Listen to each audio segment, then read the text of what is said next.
Coucou tout le monde, j'espère que vous allez bien. Je vous retrouve aujourd'hui avec une nouvelle vidéo bien gourmande pour ce mois de Ramadan. C'est vraiment une petite tuerie.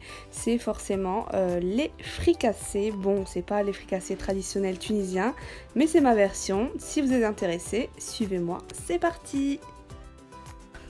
Pour la pâte à beignet, il vous faudra 40 g de levure boulangère déshydratée. Je vous invite à diviser les quantités, cette quantité est pour 28 beignets.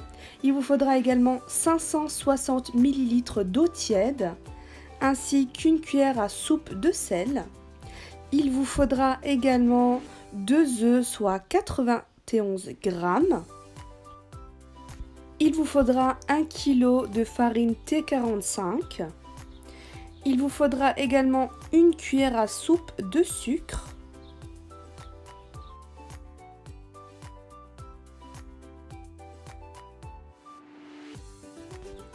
Il vous faudra 45 ml d'huile d'olive.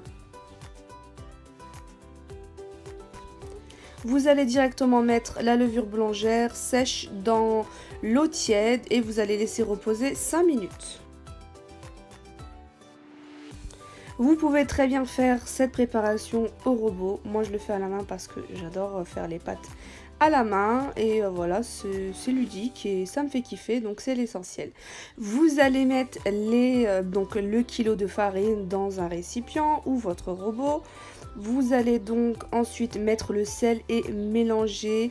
Vous allez mettre également le sucre. De toute façon, niveau ingrédients, je vous mets comme d'habitude tout en barre de description. Tout sera écrit, donc n'hésitez pas à aller voir.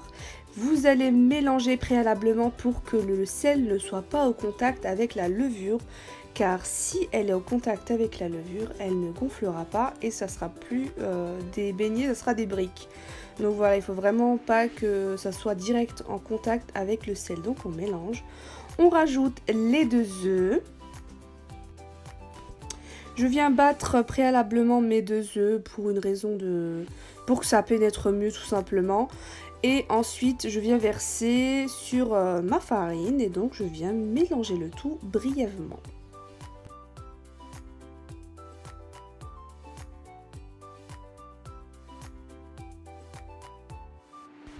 Il est temps de rajouter l'eau et la levure qui ont reposé pendant 5 minutes. Je viens mélanger légèrement. Je voulais vérifier si ça a bien gonflé. Effectivement, quand c'est tiède, ça gonfle super vite. Ça suffit, 5 minutes suffisent amplement pour que la levure se gonfle tout simplement et reprenne sa forme initiale. Et donc vous allez verser petit à petit sur votre farine et vous allez commencer à mélanger petit à petit jusqu'à ramasser votre pâte. Vous allez voir qu'elle sera pas lisse, c'est pas grave, on va de toute façon la pétrir un petit instant.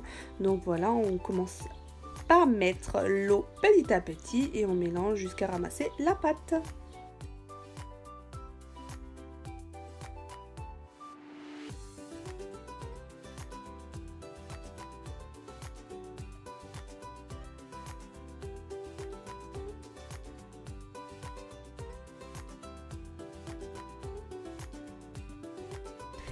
Dès que vous ramassez votre pâte, vraiment vous voyez elle n'est pas du tout lisse, c'est pas grave, vous versez l'huile d'olive directement dessus. Vous pouvez très bien le remplacer par l'huile de tournesol si vous n'avez pas d'huile d'olive.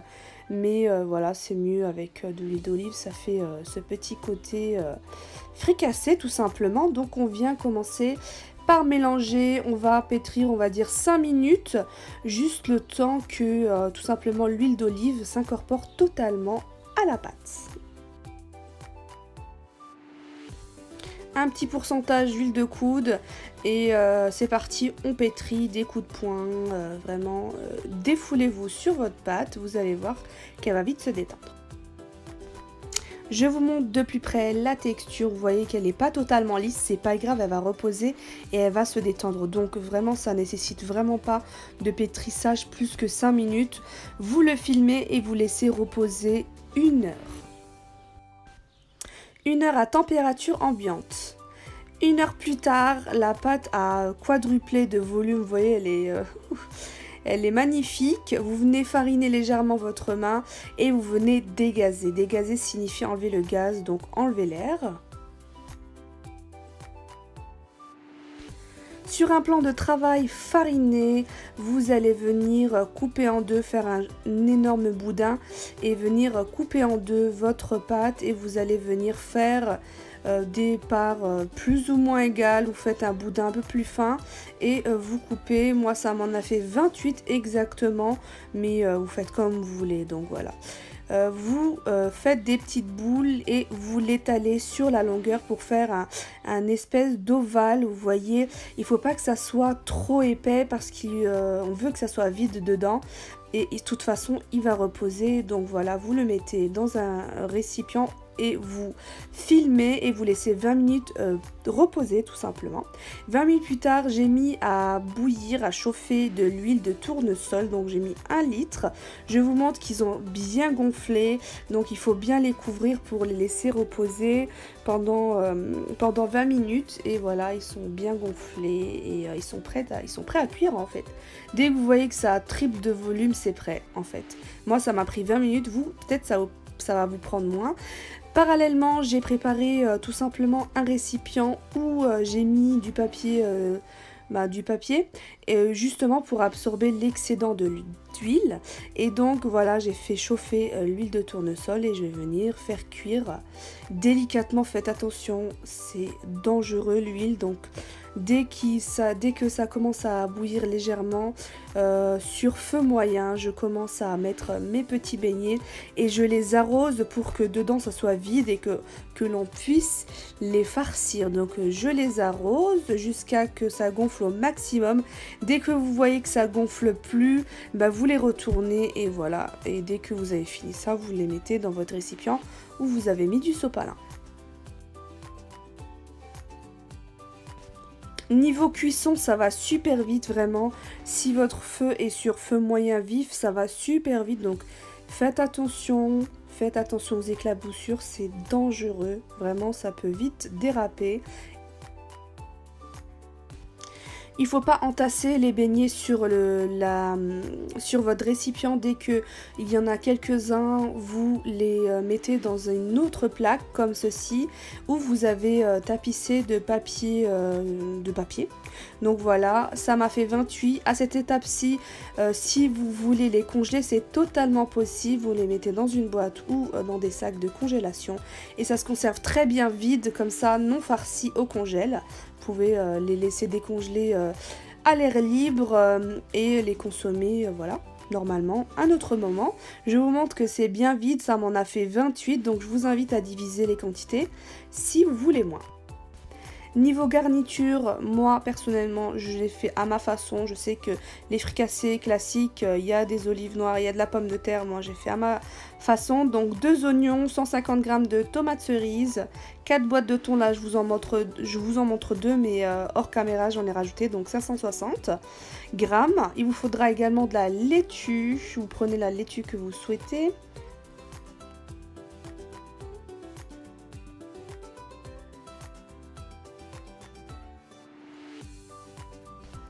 Il vous faudra de la mayo maison ou toutes les sauces que vous souhaitez. Vous prenez la sauce que vous voulez et la mayo maison, je vous la mets en barre de description. Je vous l'ai déjà partagée sur Instagram. Là, c'était de la sauce algérienne entre guillemets maison. Donc voilà. Je vais tout simplement préparer mes ingrédients, je vais les mettre dans un plateau pour que je puisse garnir et que ça me facilite. Donc je viens émincer les 2 oignons, ensuite je couperai les tomates cerises et voilà, je mélangerai tout simplement le thon avec la mayo et puis voilà. Je vais mettre quelques cuillères de mayonnaise et je vais mettre le thon, je vais rajouter un citron entier, je vais presser dedans. En parallèle, j'avais assaisonné, j'avais même rajouté une cuillère à soupe de ciboulettes séchées, mais c'est facultatif, vraiment, vous l'assaisonnez comme vous voulez. Et après ça sera le temps de garnir. Donc on vient découper notre petit beignet, vous voyez que c'est vide dedans, c'est trop bon, vraiment on s'est régalé. Et donc vous venez tout simplement les garnir avec tout ce que vous aimez et vous aurez un fricassé à votre façon, tout simplement. Donc je vous invite à venir me suivre sur Instagram et m'envoyer vos retours, je vous poste toujours en story, c'est super sympa, ça vous fait plaisir et ça me fait plaisir, donc c'est super ludique. Je vous laisse avec le garnissage.